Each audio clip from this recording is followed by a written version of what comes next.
Good morning. Ngayong umaga ay sisilipin natin yung tinanim natin na oyster mushroom, no? Nagtanim tayo ng oyster mushroom. So tingnan natin kung maganda yung tubo niya. Nung nakaraan, nagtanim tayo ng kabuting saging, no? Tayo mismo gumawa ng binhi. Okay naman yung binhi. Kita naman yung gapang ng spoon niya. Healthy naman, pero nagka-problema doon sa pagtanim natin doon sa field dahil walang nabuhay, no? Siguro na contaminate, wala talagang nabuhay. So naka-apat na try tayo noon kasi ang bulban naman kasi madali namang gawin, no? Hindi tulad ng oyster na matagal ang panahon na paghihintay para bago siya magkabunga.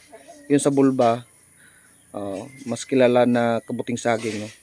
Mas madali lang yung proseso, yung panahon para siya makabunga. Kaya mga nakaraang buwan, no, nakatatlong ulit tayo sa paggawa, pag-try. Pero walang nabuhay eh. Siguro di tayo marunong. Dito nag-try tayo ngayon ng oyster mushroom, no. So try natin kung makabunga tayo. So bumili na lang tayo ng nakabag na, no? Pagpapabunga na lang yung gagawin natin. Ito yon, no? Try lang na muna natin to. Nasa mga 50 bag tong tinatry natin. Dito sa loob, dito sa labas, nagtry ako dito sa labas ng 25 bags. Subukan natin kung mga bubuhay ba. No? Pero kung mapapansin natin, no? 3 days ago binuksan ko to kasi puno na siya, puno na. So binubuksan ko yung iba. Kaya makikita naman natin, no, yung gapang ng spawn niya, yung amag, maganda naman. 3 days ago to nung binuksan ko. So mukhang makabunga to ngayon. Mag-harvest tayo ng konti. Testing lang naman muna to. Saka na tayo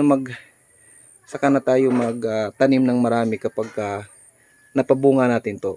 Ibig sabihin, pag nasubukan natin na makabunga, posible na pakabunga tayo sa maramihan. So dito sa labas, tinatry ko yung 25 pieces kasi sa gubat naman, di ba? Kahit wala sa loob ng bahay o sa loob ng lilim, nakabunga naman, no? Kaya nagtry ako dito sa labas ng gantong na nasa labas lang, medyo maliwanag. Pero alam naman natin na ang mga mushroom, lalo na ang oyster, ay mas gusto nila yung malilim o medyo madilim, no?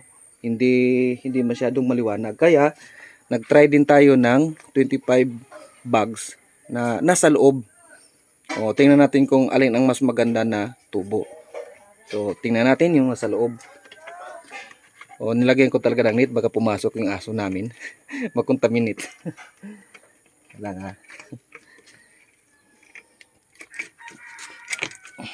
Tingnan natin kung ano na yung itsura niya ngayon, no? Ganun din kasi sabay-sabay lang naman itong paggawa ng binhi. Kaya yung itsura niya ngayon, puno na rin ng amag, yung plastic. Kaya binuksan ko na para makabunga, no? Yun yung turo sa atin nung pinagukunan natin ng binhi. So, kung mapapansin natin, no? 3 days ago to binuksan, tingnan mo yung amag, maganda yung tubo niya. So sana makabunga nga to at makaharvest tayo ng ilan lang. Nasa mga 25 bags to dito sa loob, no.